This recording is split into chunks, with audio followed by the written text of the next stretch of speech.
Dracula by Bram Stoker, retold by Margaret Tarnow. 1. The Road to Castle Dracula. My name is Jonathan Harker. I am a lawyer and I live in London. About 7 years ago, some strange and terrible things happened to me. Many of my dear friends were in danger too. At last, we have decided to tell the story of that terrible time. Part of my work is to find houses in England for rich people who live in foreign countries. At the beginning of 1875, I received a letter from Transylvania, a country in Eastern Europe.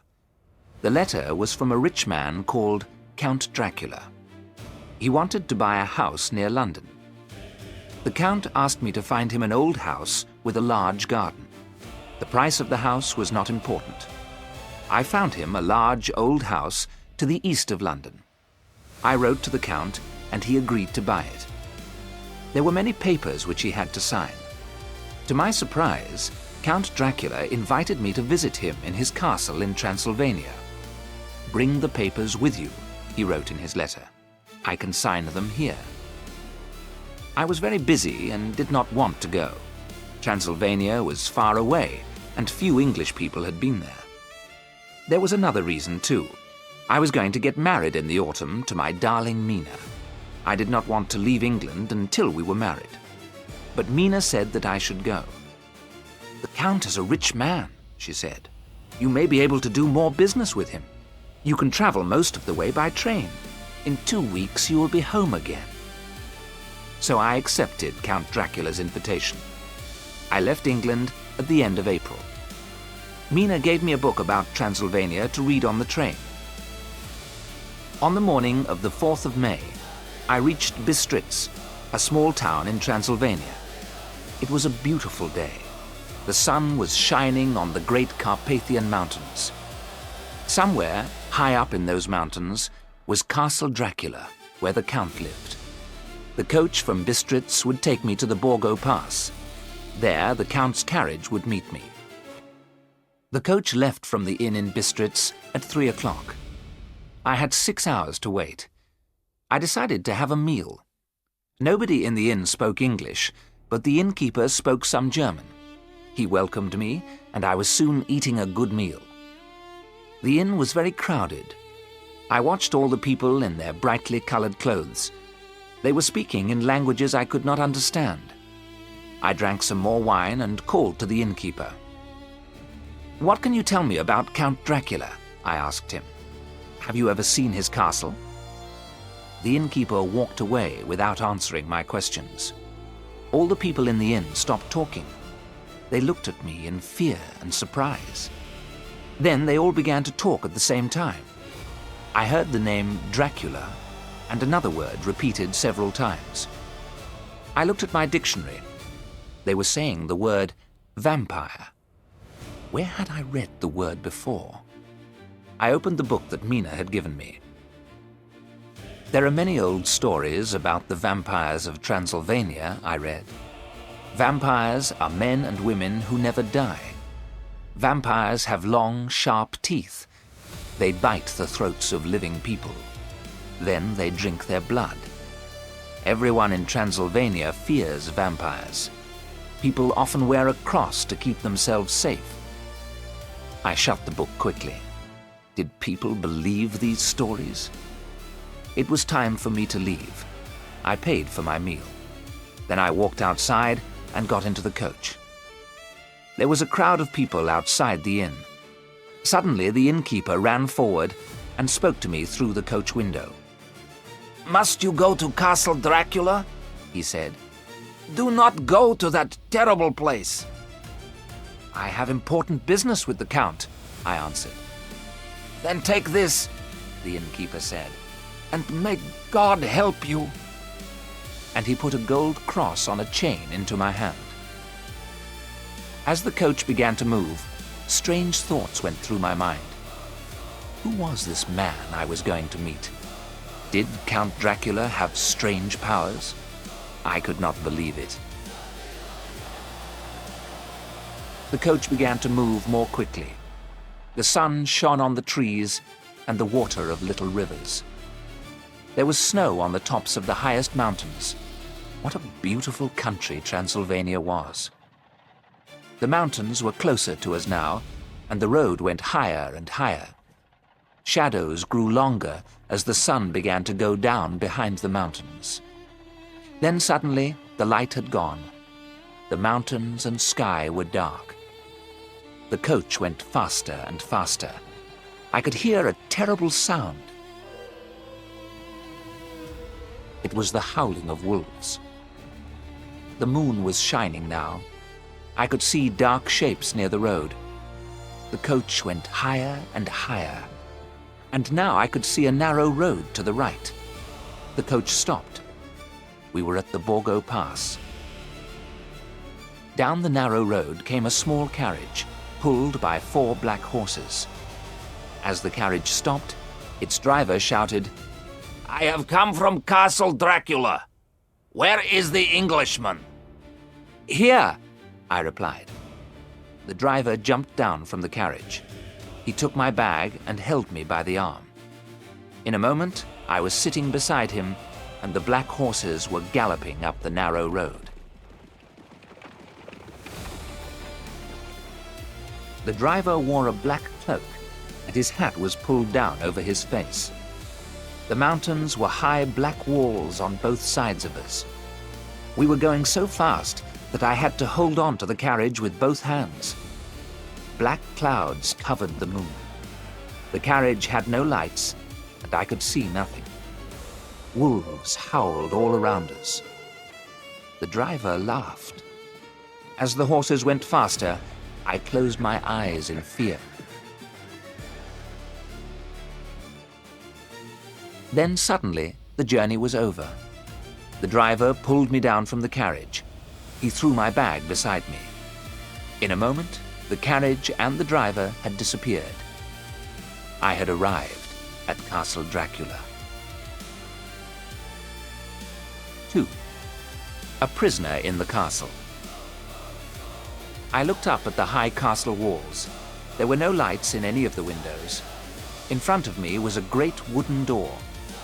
As I stood there, I heard the door being unlocked. It opened slowly. A very tall old man was standing there. He held a lamp in his hand. His hair and face were white, and he was dressed in black. He held his lamp up high and said, "Welcome to my home. Enter Castle Dracula, Mr. Harker." As I stepped inside, Count Dracula took hold of my arm.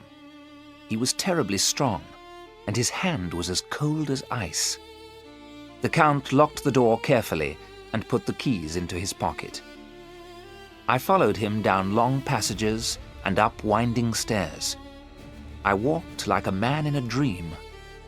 At last, the Count opened a door and led me into a room without windows. I could see 2 open doors. Through one door, I could see a bedroom. Through the other door, I could see food and drink on a table. "When you are ready, my dear friend," the Count said, "I shall be waiting for you." In a few minutes, I was sitting at the table. I was very hungry. The Count told me he had already eaten. Later, we sat together near the fire. The Count spoke good English, and he asked me many questions. I was tired, and I began to feel very ill. The castle was completely silent, but outside, the wolves were howling.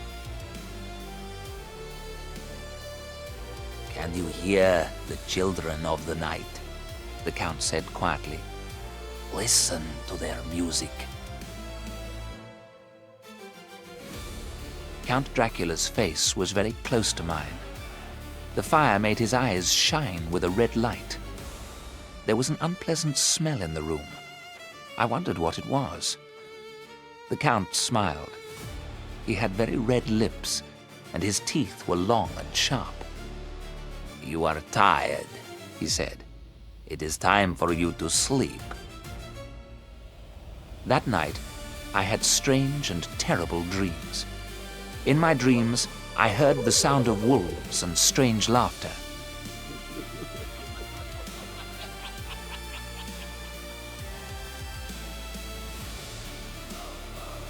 When I woke up, it was late in the morning. There was fresh food in the other room and a note from the Count on the table. "I have to leave you alone today," I read. "You can go anywhere in the castle, but some doors are locked. Do not try to open them. D." I saw no one all day, but I found the Count's library. It was full of books about England, and I spent the day reading them. I was still reading when Count Dracula returned in the evening. "These books are my good friends," he said. "They have taught me a lot about your country. And now I have you, Mr. Harker, to talk to." "You speak English well, Count," I said. The Count smiled and showed his sharp white teeth. "You must tell me about my new house," he said. "And you have papers for me to sign." I showed Count Dracula the maps and photographs I had brought with me.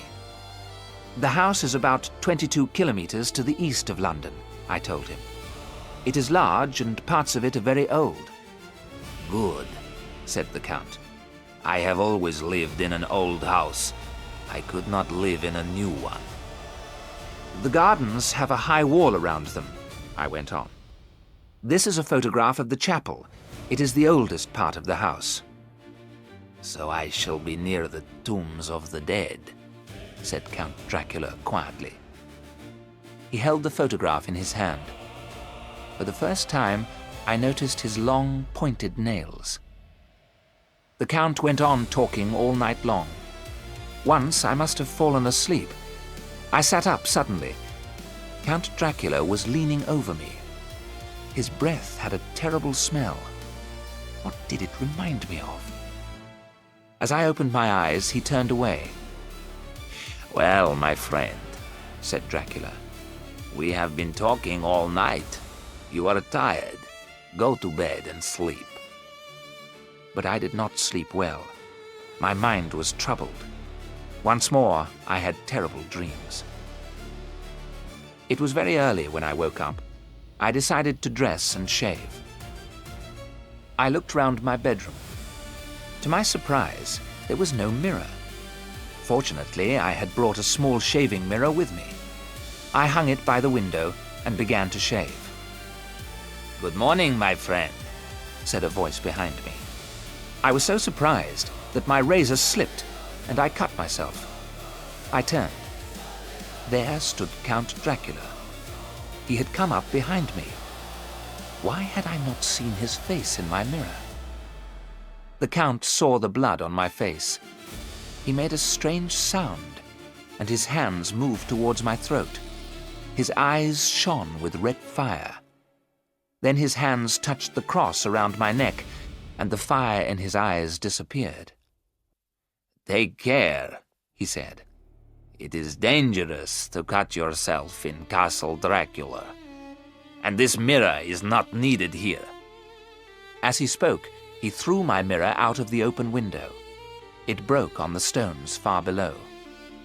The Count turned and left the room. When I went to have my breakfast, he had gone. I was by myself once again. I was very restless. I spent the day looking round the castle. Wherever I went, I found locked doors. Some windows opened, but they were high up in the castle walls. The ground was hundreds of meters below. There was no way out of the castle. Except for Count Dracula, I was completely alone. Was I a prisoner in this strange and terrible place? 3. The Vampires. Time passed slowly. I always saw the Count at night. During the day, I sat in the library reading a book. Sometimes I walked slowly through the long passages of the castle. The papers were signed, and I was ready to leave. But Count Dracula would not let me go. Every evening he asked me more questions about England. Every evening I asked to leave, but he always smiled and would not answer. I was full of fear. The Count had a strange power over me, which grew stronger every day. I could not think clearly. Would I ever escape from Castle Dracula? Then one day, I found a room with an unlocked door. As soon as I went into the room, I felt very tired. I lay down on a couch opposite the window. When I opened my eyes, it was getting dark, but the air was full of golden dust. It slowly changed into the shapes of 3 young women. They were very beautiful. I felt afraid of them, and yet I wanted them to touch me. I wanted them to kiss me with their soft red lips. My body felt heavy. I could not move. "Go on," one woman said to another. "You are the first, but he is young and strong. There will be kisses for us all." One of the women moved towards me. She smiled. Her teeth were sharp and white. I closed my eyes as she leant over me. I felt her long hair on my face. She made a strange sound and licked her red lips. Her sharp teeth touched my throat. Now, I thought, now, kiss me, kiss me. There was a sudden shout. Count Dracula had come into the room and pulled the woman away from me. "Get back! He is mine! How dare you touch him!" he cried. "Oh, you are cruel," said the woman with a terrible laugh. "Have you never been in love?" "You know I have," the Count replied. "That is why you are here. Wait a little longer. You will have your chance." I must have fainted. When I woke again, I was in my own room. It was daylight. The sun was shining brightly. I could see the gold cross on the table where I had left it. It was now the 19th of May. I stayed near my room all day. When I saw the Count in the evening, it was difficult to hide my fear. But he smiled as usual and said, "My dear Mr. Harker, I am happy to have you as my guest, but I know you want to see your Mina again." The Count put some paper and 3 envelopes on the table. "The post in Transylvania is not good," he said. "But write what I tell you, and Mina will get your letters." He told me what to write. He made me put dates on the letters. The last letter was dated the 29th of June. What could I do? I was terribly afraid. I wrote down the Count's words. In the last letter, I told Mina that I had left the castle and was on my way home. I knew then that Count Dracula meant to kill me. But not yet. It was 6 weeks until the 29th of June. I had 6 more weeks to live. The days went by. I was Dracula's prisoner, and he... What was he? Would I ever know the truth about him? Then it was the 29th of June. That night, Count Dracula spoke to me. "My dear friend, you and I must part. Tomorrow I must go to England. Perhaps one day we shall meet again." What did he mean? I had to find out the truth. I decided to follow Dracula to his room. He went in and locked the door behind him. I heard a window open. I looked out of a window in the passage. I could see the window of the Count's room. As I watched, Dracula came out of the window and moved down the wall, head first. His black cloak looked like the wings of a huge bird. In the bright moonlight, I watched him move down the wall and out of sight. I had to think. I had to make a plan. I went back to my room and looked again at my book about Transylvania. Vampires always hunted and killed at night.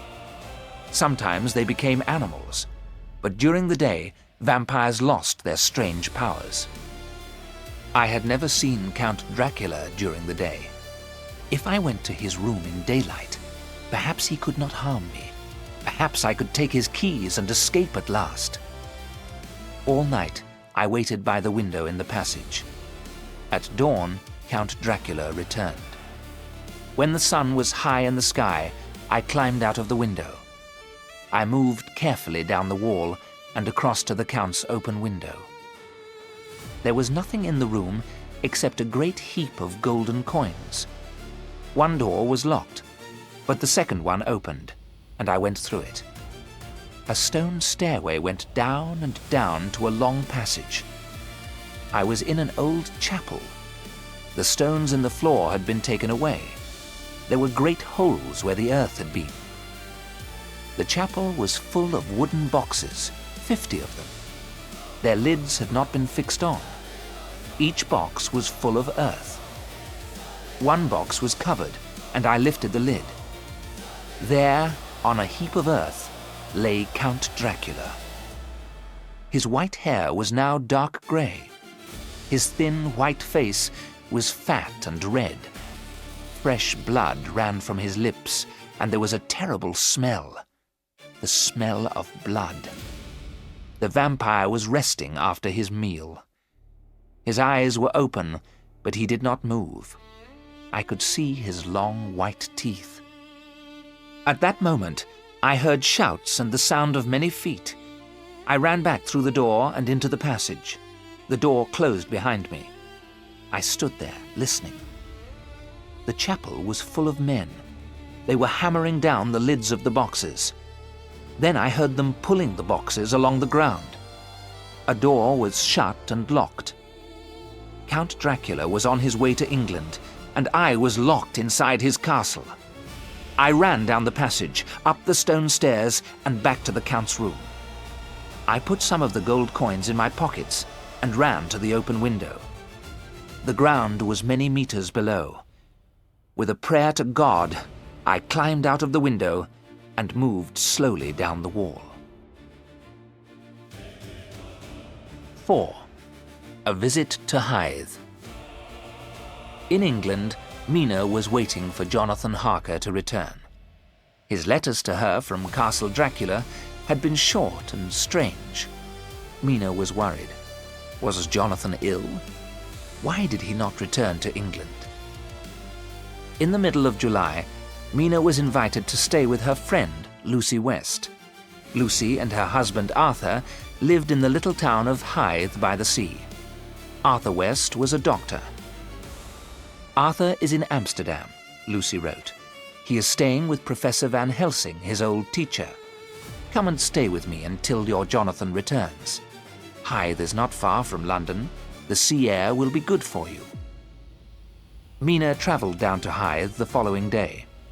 The weather was good, and the two young women went out walking every day. Sometimes they walked by the sea, but most of all, Lucy liked to walk to the old church on the hill. She enjoyed sitting in the quiet old churchyard. Mina and Lucy slept in the same bedroom. One night, near the end of July, Mina woke up suddenly. Lucy was walking out of the bedroom door, but she was fast asleep. Mina took her friend back to bed. Lucy did not wake up, and in the morning she remembered nothing. On the 8th of August, the weather changed. Black clouds covered the sky. The air felt heavy, and there was a thick mist over the sea. The storm came soon after midnight. Lucy was very excited by the thunder and lightning. She sat by the window all night looking at the sea. By morning, everything was quiet, but there was a mist over the sea. Lucy's servant told the two friends that a ship had been wrecked on the shore. Was it an English ship? Are the poor sailors safe? Lucy asked her. It was a Russian ship, the woman replied. It had come from a place called Varna. There was something very strange about the ship. There was no one on it, living or dead. But as soon as the ship touched the shore, the woman went on, a huge dog jumped down. It ran away up the hill. There was another strange thing, too. The ship was full of big wooden boxes. Some men came from London and took them away. When the boxes were taken off the ship, one of them broke open. It was full of earth. Who would bring earth all that way? I cannot understand it.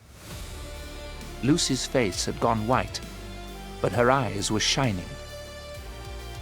"Let's walk up to the church, Mina," she said. "Perhaps we shall find the dog." But the churchyard was empty, and no one had seen the animal. That night, Mina heard a noise and woke up.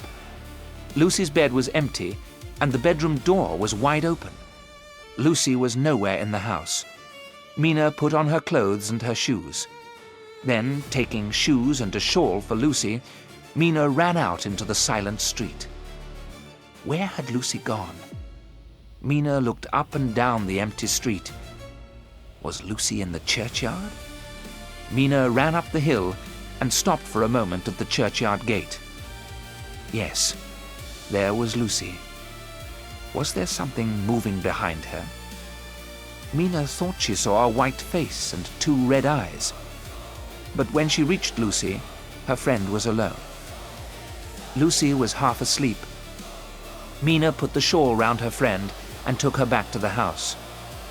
When Mina was putting her to bed, she saw 2 red marks on Lucy's throat. Mina wondered what had made the marks, but she said nothing to Lucy. From that time, Lucy became paler and paler. Her pretty face grew thin and white. Mina knew her friend was ill. She wanted to send Arthur a telegram, but Lucy would not let her. "Arthur is doing some important work in Professor Van Helsing's hospital," Lucy said. "I do not want to worry him." But every night, Lucy left her bed while she was asleep. Mina had to lock the bedroom door to keep her friend safe. One night, Mina found Lucy leaning out of the open window. A huge black bird was sitting beside her. When Mina moved near, the bird flew slowly away. Lucy was fast asleep, but she was holding her throat. The 2 marks were still there. They looked very red and painful. Then, on the 19th of August, Mina received a letter from a hospital in Budapest. "Oh, Lucy! Jonathan is safe!" Mina cried. "He has been very ill, but now he is asking for me. I do not want to leave you. You are not well, but I must go to Budapest." "Of course, my dear," Lucy said. "You must go to Budapest." Mina travelled by train to Budapest. It was a long journey. At last, she was able to hold her dear Jonathan in her arms. How thin and pale he was. "Why didn't you tell me you were ill?" Mina asked. "What happened at Castle Dracula?" "I cannot talk about Castle Dracula now," Jonathan whispered. "Terrible things happened there. Was I ill or mad? I don't know. I can't tell you about it now. I will tell you all about it later." "Jonathan," Mina said, "forget what has happened. You must get well. Then we will begin our new life together." "Yes," Jonathan whispered, "but we will get married at once. I will never leave you again." Mina and Jonathan were married on the 1st of September in Budapest. They did not reach England until the 18th of September. The weather in London was fine and warm. Mina and Jonathan drove slowly through the city in the early evening. The streets were full of happy people. Suddenly, Jonathan gave a terrible cry. "My God, look!" he said. "It is the Count!" Jonathan pointed at a tall man who was talking to a beautiful young woman.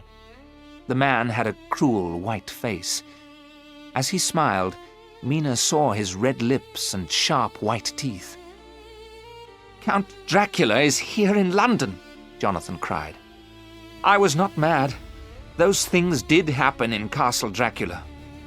"Please, Jonathan, you will be ill again," Mina said. The Count has a house near London. Why shouldn't he be here?" "There is terrible danger," Jonathan told her. "I will tell you all about it when we get home." As they drove up to their home, a servant opened the door. She held out a telegram. "This has just arrived, madam," she said. The telegram was from Dr. Arthur West, Lucy's husband. As Mina read it, her eyes filled with tears. The message was very short. "My dear wife is dead. She was buried yesterday. Arthur." "Lucy dead? I can't believe it," Jonathan said quietly. "How did it happen?" "Arthur must come and stay with us," Mina said.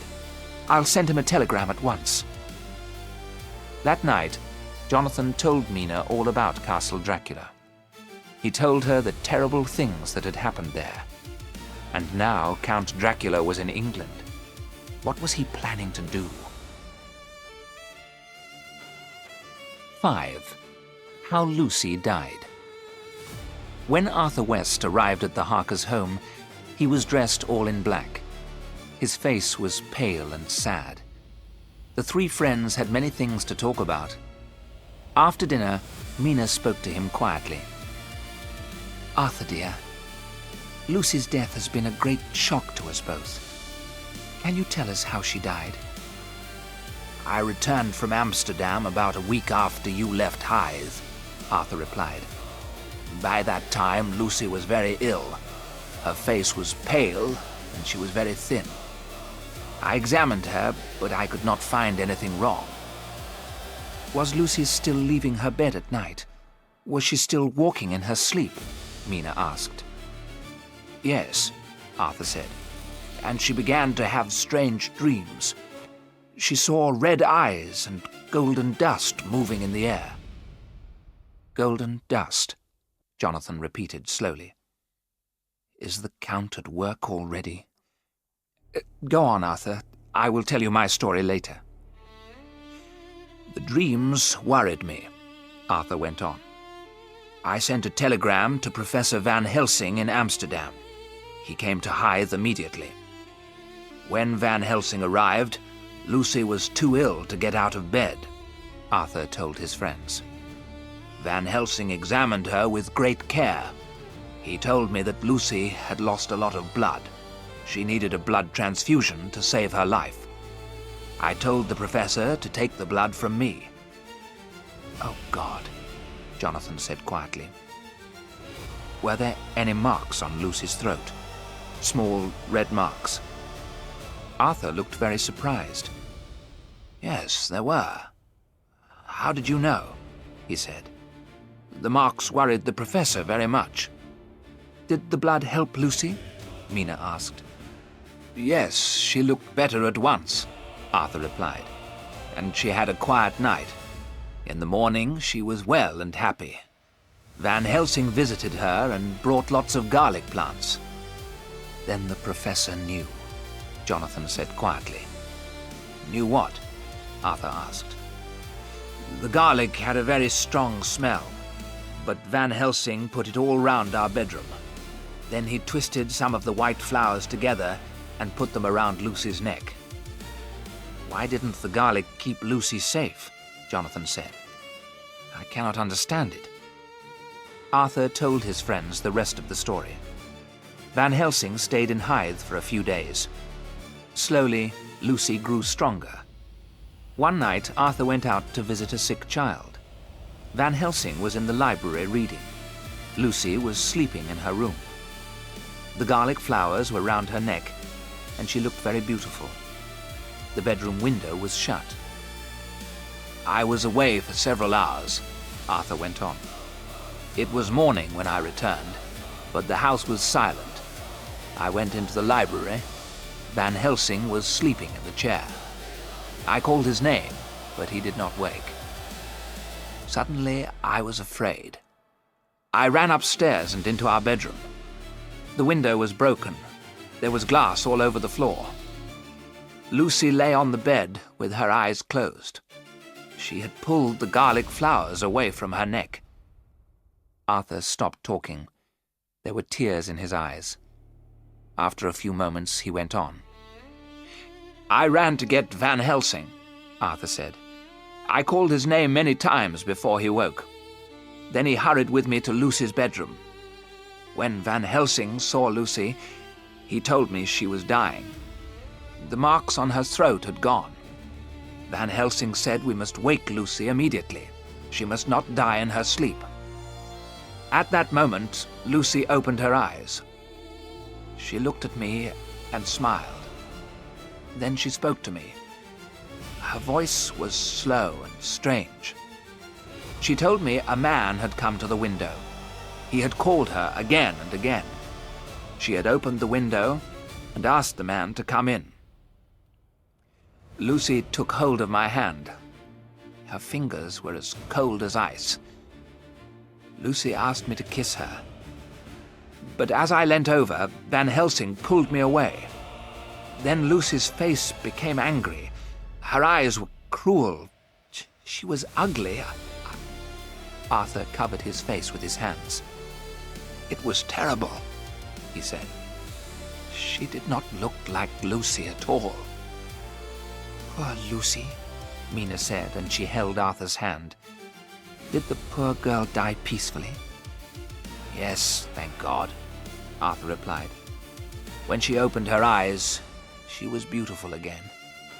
But Van Helsing would not let me kiss her lips, so I kissed her hand and her long black hair. Then she died.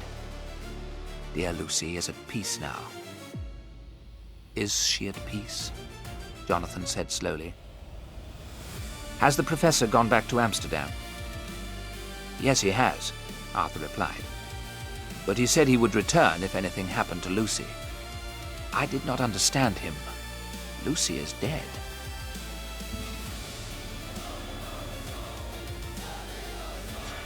Mina looked at her husband. Their eyes were full of fear. Had Dracula been drinking Lucy's blood? Was she a vampire too?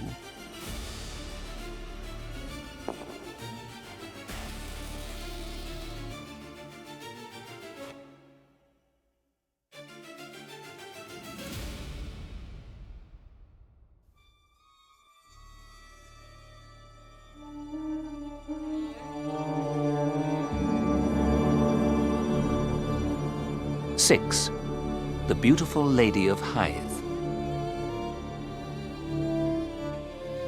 After a few days, Arthur West returned to his lonely house in Hythe. Jonathan and Mina did not say anything to Arthur about their fears, but they read the newspaper carefully every day. Then one morning, Jonathan saw these words: "The Beautiful Lady of Hythe. The young mothers of Hythe are very afraid. Something very strange is happening in this little town by the sea. Some young children have disappeared from their homes. When they were found, the children were safe, but they all told the same strange story. They had met a beautiful lady with long black hair. She had smiled at them and kissed them.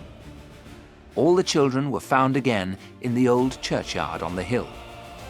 They were very pale, and they all had small red marks on their throats. Who had taken them there? Was it the beautiful lady? What had made the marks on the children's necks? There have been no answers to these questions." "Is Lucy the beautiful lady?" Mina asked. "Are the little children her first victims?" "I'm afraid they are," Jonathan answered. "I will send a telegram to Van Helsing at once. He is the only man who can help us, and poor Lucy too." Professor Van Helsing left Amsterdam as soon as he received the telegram.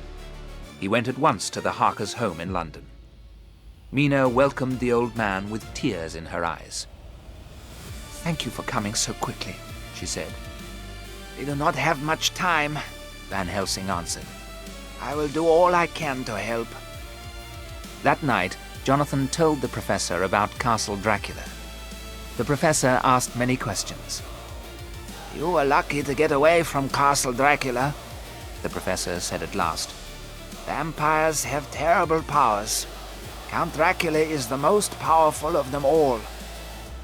And I helped him to come to England, Jonathan whispered. What does he plan to do here? Can we stop him?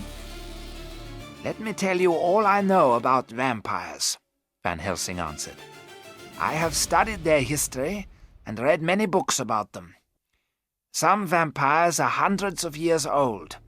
They live on blood, which they take from living people. But vampires stay alive after they have been buried. Their victims die when they have lost all their blood. Then they become vampires too. That is what happened to poor Lucy, Mina said sadly. How can we help her? Is there anything we can do?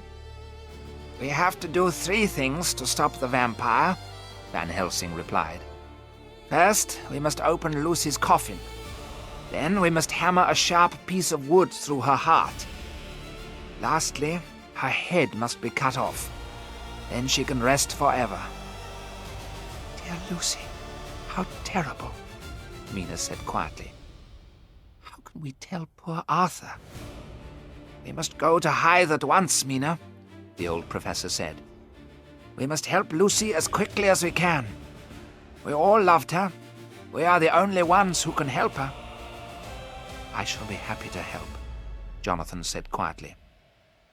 After we have helped Lucy, we must fight the Count himself, the professor said. No one in England is safe until the greatest vampire of all is destroyed. The 3 friends left immediately for Hythe. They told Arthur that Lucy had become a vampire. At first he was very angry, but Jonathan told Arthur what had happened at Castle Dracula. Then Arthur knew that their terrible story was true. Arthur, Jonathan, and Van Helsing went to the churchyard late that night. Lucy West had been buried in the family vault in the churchyard. The professor was carrying a large bag. Arthur opened the vault with his key. The 3 men stood quietly around Lucy's coffin. Look carefully, the professor said. The vault has not been opened since Lucy's funeral, has it? Now watch. Then, with a long piece of iron, Van Helsing began to open Lucy's coffin. There, he said as he lifted the lid. At first, Arthur did not want to look. Lucy had been dead for nearly 2 weeks. Then he gave a terrible cry. My God! The coffin is empty, he shouted. Where is my wife? I can answer that, Jonathan said quietly. Lucy needs blood. She is looking for another victim. It is true, Van Helsing said. Let us wait in the churchyard for Lucy to come back. They left the vault, and Arthur locked it again. Van Helsing led them to a dark part of the churchyard. They waited. The time passed very slowly. Then, in the moonlight, they saw something white move towards Lucy's vault. Arthur gave a cry and stepped forward. My God, it is Lucy, he shouted. The thing turned its head and looked straight at them. The moon was very bright, and the 3 friends could see everything clearly. What they saw filled them with fear. Yes, it was Lucy. Her face and long dark hair looked the same, but the eyes shone with a terrible red light. Blood was running from her red lips onto her white dress. She smiled, and they could see her sharp white teeth. Arthur, my love, come to me, she whispered. She held out her hands and walked towards him. Come to me now, and never, never leave me. Arthur took another step forward. Lucy opened out her arms to hold him. Van Helsing ran in front of Arthur and held up a large cross. When Lucy saw the cross, she stopped smiling. Her face became cruel and angry. She made a noise like an animal and ran towards the vault. It was shut and locked, but the vampire disappeared inside. Oh, God! Was that terrible thing my Lucy? Arthur cried. That is not the dear woman you loved, Van Helsing told him. It is the vampire that is using her body. But if we are strong, we can help Lucy to rest peacefully. Give me my bag, Jonathan. They entered the vault again. It was almost dawn. When Van Helsing opened the coffin, they saw the vampire. Her eyes were open, and she smiled at them. It was a terrible smile. Van Helsing opened his bag. He took out a long, sharp stake and a hammer. Then he looked at Arthur. "I shall hold the stake and point it at her heart," the professor said. "Then, as we pray, hammer it down." With a last look at the thing in the coffin, Arthur raised the hammer. He brought it down, once, twice, many times. Terrible screams came from the vampire's blood-covered lips. The white dress became red as the stake went into Lucy's body. They all prayed. At last, the thing in the coffin stopped moving. Arthur dropped the hammer and almost fainted. "Look," Van Helsing said. "Now she is at peace." There, in the coffin, lay Lucy. She was dead and at peace. All the blood had gone, and there was a beautiful smile on her face. "Now you can kiss your wife," Van Helsing said. Arthur kissed Lucy once on the lips. Then he turned and left the vault. Van Helsing and Jonathan worked together. They cut off Lucy's head. Then they closed the coffin lid and hammered it down. When they left the vault, it was daylight. Birds were singing and the air was warm. "We have begun our work," Van Helsing said to Jonathan and Arthur, "but we have not finished it. Now we must find Count Dracula. We must destroy him forever."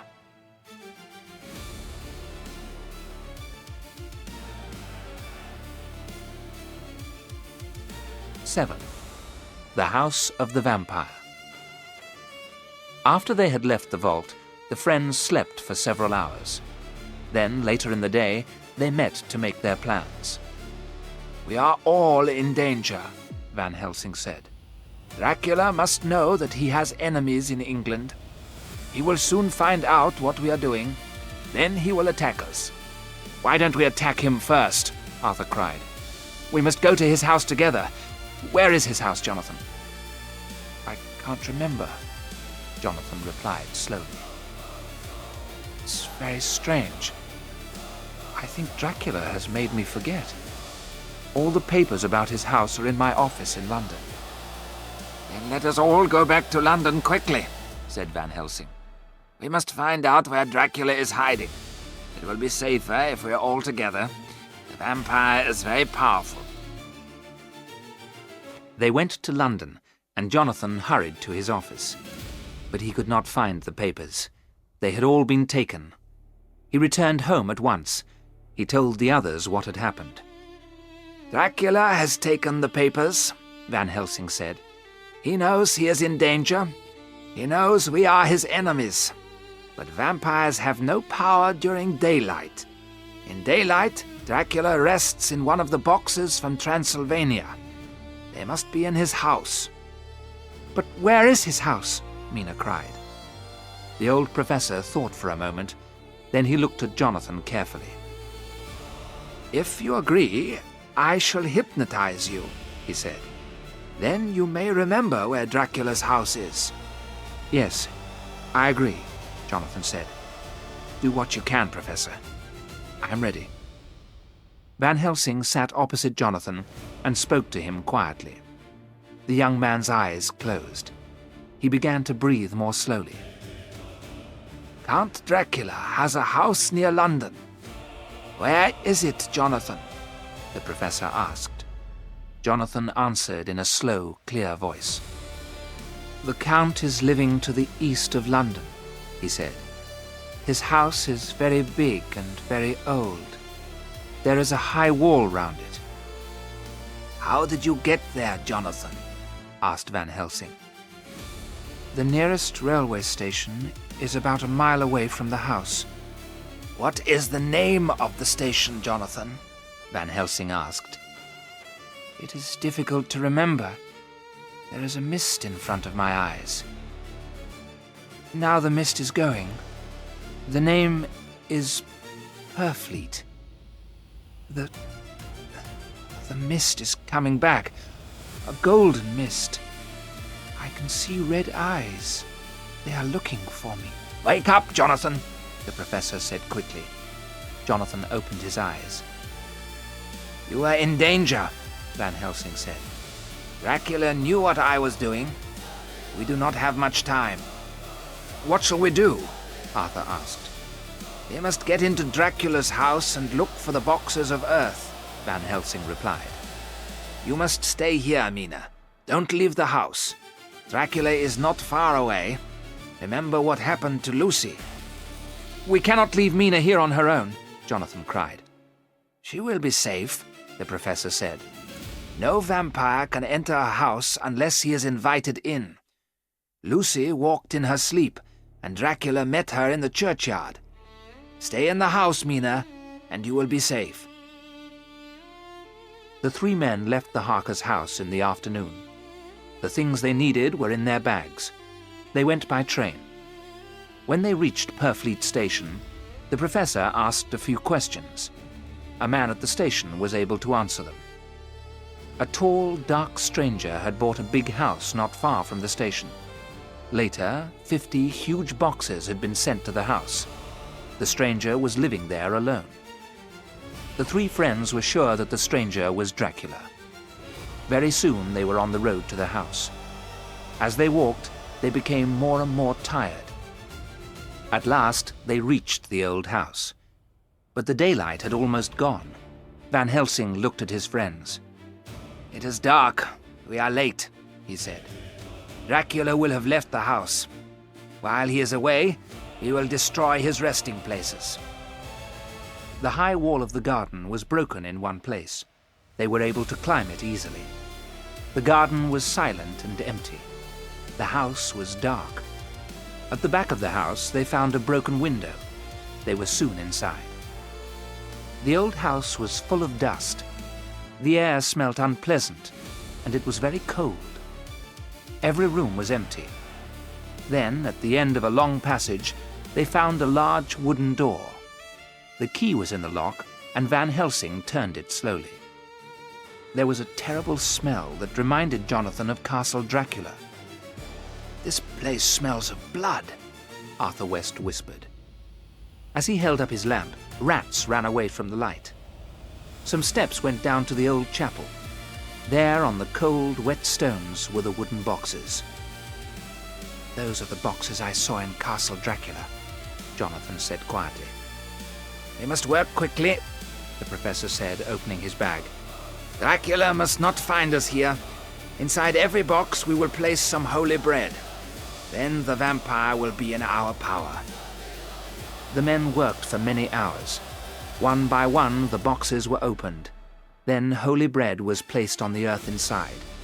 The lids were hammered down. The two young men worked together. Old Van Helsing stood by the open door at the top of the steps. He held a cross in his hand. Jonathan and Arthur had one more box to open. Suddenly Van Helsing gave a cry. "The Count! The Count!" he shouted down to them. "The vampire is coming back! We have no more time! Leave the last box and follow me!" One box was left unopened. Jonathan and Arthur ran up the stone steps and after the professor. As they reached the broken window, they heard a terrible cry. They turned quickly. Count Dracula was coming towards them.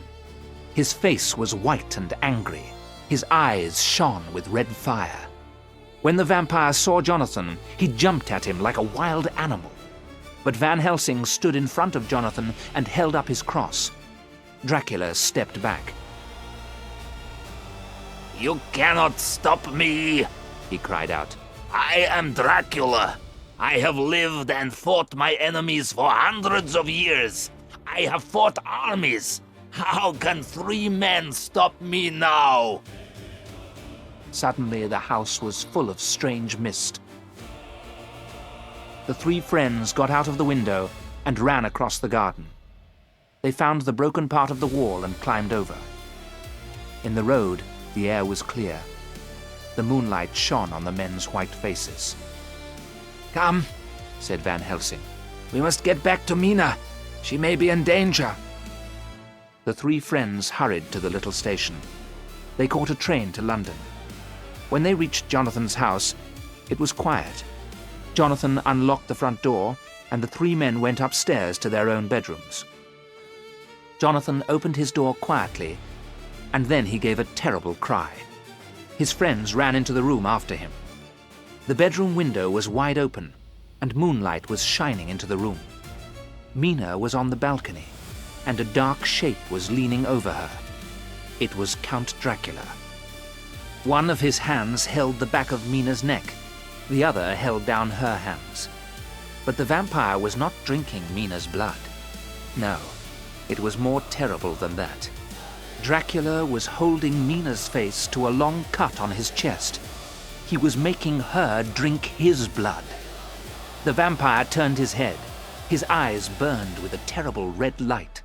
Blood was dripping from his red lips and long white teeth. The vampire had already taken his meal of blood. Dracula gave a cry of anger, but Van Helsing was ready for him. The old doctor held his cross up high. A cloud covered the moon. It was suddenly dark. When the moonlight shone again, Dracula had gone. A little golden dust moved over the balcony. Poor Mina was almost mad with fear. When she saw Jonathan, she began to cry and cry. Van Helsing carried Mina back to the bed. Then he washed the blood from her face and neck. "My dear Mina," the old man said, "you are safe now. Can you tell us what happened?" "Oh, Jonathan, why did you leave me?" Mina cried. "I thought you were safe," Jonathan answered as he held his wife's hands. "I was asleep," Mina said. "I was dreaming. I saw a cloud of golden dust. I saw eyes burning with red fire. Something woke me. It was the sound of a child crying. When I got up, I saw something moving in the garden. I opened the window and walked out onto the balcony. Then suddenly, he was standing beside me. I saw his red eyes, his cruel mouth, and his long white teeth. I knew it was Count Dracula. He smiled and said, 'Nothing can help you now. You are in my power.'" Mina covered her face with her hands. "Then he put his lips to my throat and drank my blood," she whispered. "I could not stop him. And now I have drunk his blood. I am a vampire too." "No, no!" Jonathan cried. "It is the truth," Mina replied. "I have drunk the Count's blood, and I am in his power. I must do what he wants, even if I harm you, my husband." Then Mina looked at Van Helsing with tears in her eyes. "The vampire has won," she said. "No!" Van Helsing cried. "He is afraid. I am sure of it. He cannot stay in England now. He will use the last box to return to his own country. Sleep now, Mina. You must rest." But Mina went on speaking. "I have drunk the Count's blood, and I am in his power," she said. "But perhaps we can use this power to destroy him. Hypnotize me, Professor, before dawn. I think I can tell you what the vampire plans to do." Van Helsing sat down beside Mina and moved his hand before her face. Her eyes closed. "Where is Count Dracula? What does he plan to do?" Van Helsing asked. "It is dark," Mina replied. Her voice was slow and clear. "I can hear moving water. Oh, the vampire's power is strong. But I hear a ship and men shouting. The ship is ready to leave. There is a mist. Darkness. I cannot tell you any more." In a few minutes, Mina had opened her eyes. "We have won," Jonathan told her. "The vampire is leaving England. We are safe now." but Professor Van Helsing shook his head sadly. "Have you forgotten? Mina has drunk the vampire's blood. He has drunk hers. If Mina dies before Dracula is destroyed, she will be a vampire forever." 8. The Flight of the Vampire. Count Dracula's plan had failed. The vampire was returning to his own country. In Transylvania, he would be safe. If the vampire reached Castle Dracula, he could rest and grow strong again. And while he lived, Mina was in terrible danger. Count Dracula had to be destroyed before he reached his castle. Arthur and Jonathan went to the port of London the next day. They found that a ship called the Queen Catherine had left for Varna. Varna was a port on the Black Sea. Dracula had traveled from Varna in July. When it was dark, a tall man had carried a huge wooden box onto the Queen Catherine. The man was Count Dracula. A thick mist had covered the ship before it sailed, and Dracula was in the box. The three men began to make their plans at once. Mina was resting in her room. "Vampires cannot cross water without help," the professor explained. "But Dracula is traveling by ship because it is easier. He will not have to move his box until the ship reaches land. When the ship reaches Varna, Dracula will wait for darkness. Then he will carry the box from the ship. Later, the box with the Count inside will be taken to Castle Dracula. There, the vampire will be safe." "Then we must follow him," Arthur cried. "We must—" Van Helsing held up his hand. "Before we decide what to do," he said, "I have something to tell you. Mina must not know our plans." "Why not?" Jonathan cried angrily. "Dracula has harmed her most of all." "But the vampire has power over Mina," the professor replied. "Perhaps he knows what she is thinking. Anything we tell her, he will know." No one spoke. Van Helsing and Arthur looked at their friend sadly. "You are right," Jonathan said at last. "I will not tell Mina anything." "Then let us follow Dracula," Arthur said. "I have money. We could hire a small, fast ship and—" "No, we must follow Dracula by land," Van Helsing replied. "He will make the ship go quickly. But the ship will take 2 weeks to reach Varna. By land, we can get there in a few days." "So we shall be waiting for him when he reaches Varna," Jonathan said. "No, not you, Jonathan," Van Helsing said. "You must stay here and look after Mina." As he spoke, the door opened. Mina stood there. Her face was pale. "No one will stay here to look after me," she said. "I am going with you." "You will be in great danger if you come with us," the professor said. "The nearer you are to Dracula—" "I know the danger, Professor," Mina replied. "If Dracula calls me to him, I shall have to go. But you can hypnotize me. Then I can tell you where the Count is." The professor smiled. "You are right, dear Mina," he said. Mina held Jonathan's hand and looked at her friends. "Every day, Dracula has more power over me," Mina said. "If his power becomes too strong, you must kill me." At last, the three men agreed. "Thank you," Mina said quietly. "Remember, if I become a vampire, I shall be your enemy too." In the second week of October, the four friends began their journey across Europe. They took the fastest trains, and in a few days they were in Varna. Professor Van Helsing hypnotized Mina every day.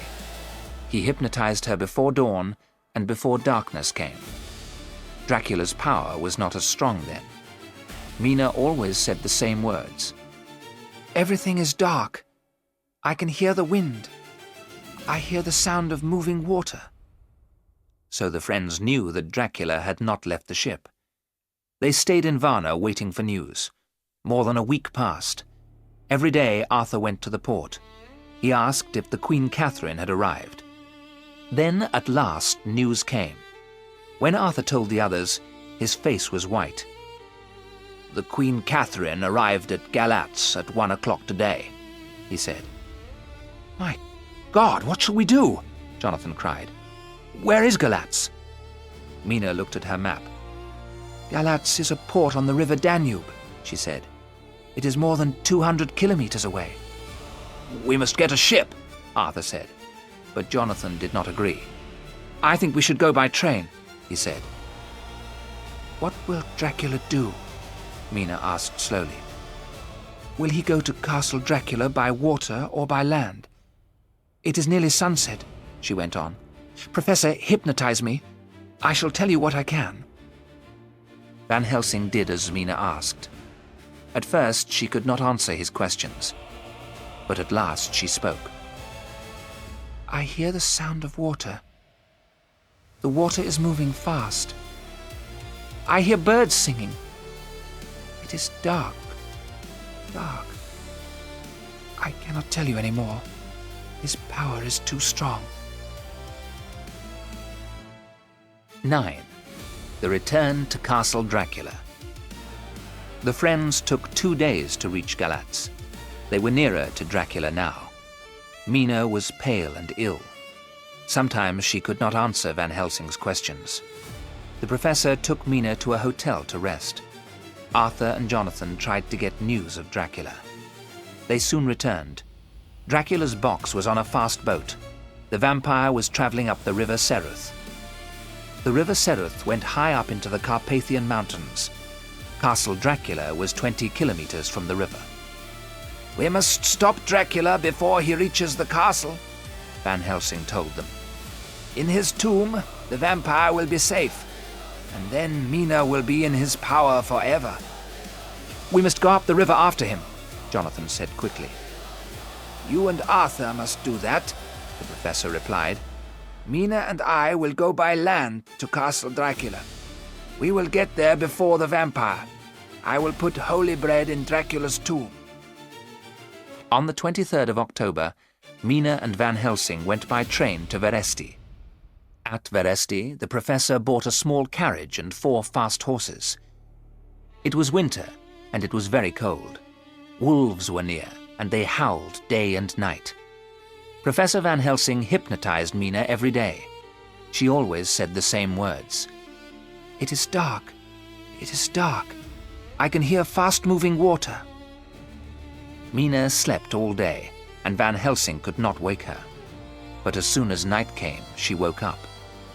The professor was afraid. Mina was pale and thin. Her face was changing. She was becoming more and more like a vampire. Would Mina die before Dracula could be destroyed? When they crossed the high mountains, snow was falling. At Bistritz, Van Helsing bought new horses. They reached the Borgo Pass early in the afternoon. On the right was the narrow road to Castle Dracula. The tall mountains were covered with snow. The strong wind moved the snow in the air. The howling wolves were closer now. Had Dracula sent them? The old professor was not afraid. He drove up the narrow road until it was dark. That night, Mina was very excited. Her eyes shone brightly, but she would not eat. Every day, Dracula's power was stronger. The professor had made a fire. He took some of the holy bread and broke it into pieces. Then he placed the pieces in a circle on the ground around Mina. Mina was watching Van Helsing carefully. She did not move. Her face went white. "Come closer to the fire," the professor said. Mina stood up, walked a few steps, and stopped. She could not move out of the circle. Van Helsing covered Mina and himself with thick cloaks. Wolves howled, but Mina and Van Helsing were safe inside the circle. The snow went on falling. It moved round and round in the wind, and then there was mist and snow. As the mist moved in the wind, it changed into 3 beautiful women. They were the 3 vampires that Jonathan had seen in Castle Dracula. They laughed and called to Mina from outside the circle. "Come, sister, come," they cried. "You are like us now." But Mina turned away, and the vampires could not enter the circle. They called to Mina all night, but when the dawn came, the beautiful women changed back into mist.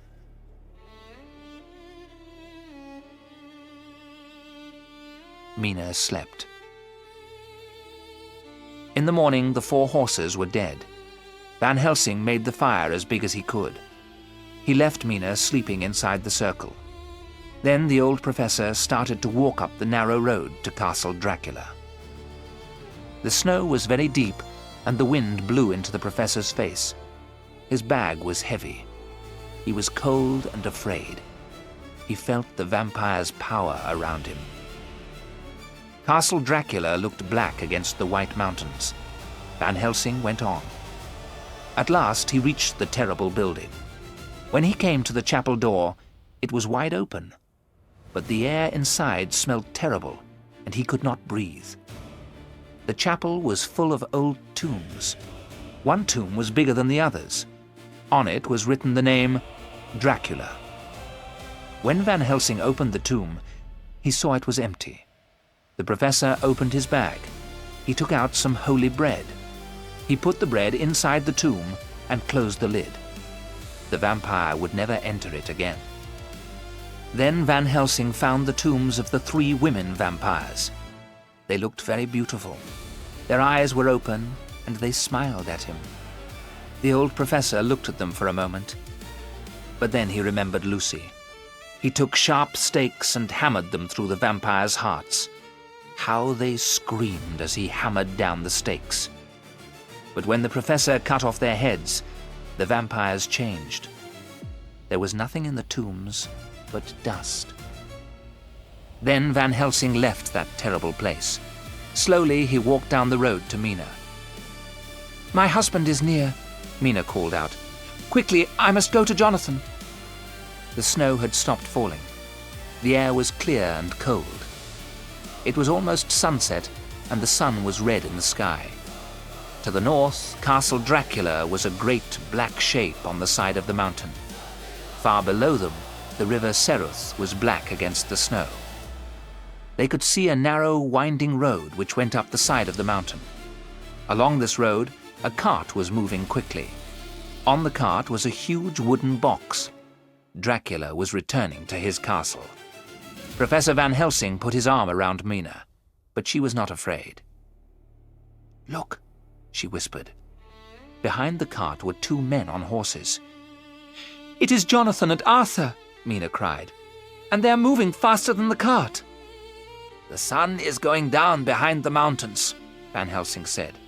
"Dracula must be destroyed before the light has gone." Jonathan and Arthur were galloping faster and faster.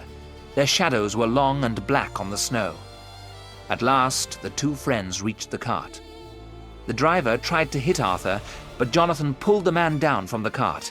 They fought together for a moment, and then the man ran off, shouting with fear. The black shadows had grown longer now. The light had almost gone. Was there time to destroy the vampire? Jonathan jumped onto the cart. He pushed the huge wooden box down onto the snow. The box broke open. There lay Count Dracula. The last light of the sun shone onto the Count's cruel face. Jonathan's long, sharp stake was above Dracula's heart. As the stake went through the vampire's body, Dracula gave a terrible cry. Then Arthur's knife cut through the vampire's throat.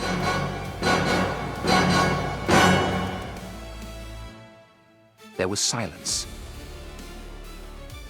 But there was no blood on the snow. Count Dracula's body was a heap of dust. Mina ran down the road, and Jonathan took his dear wife in his arms. The vampire was dead. The years of blood and fear were over.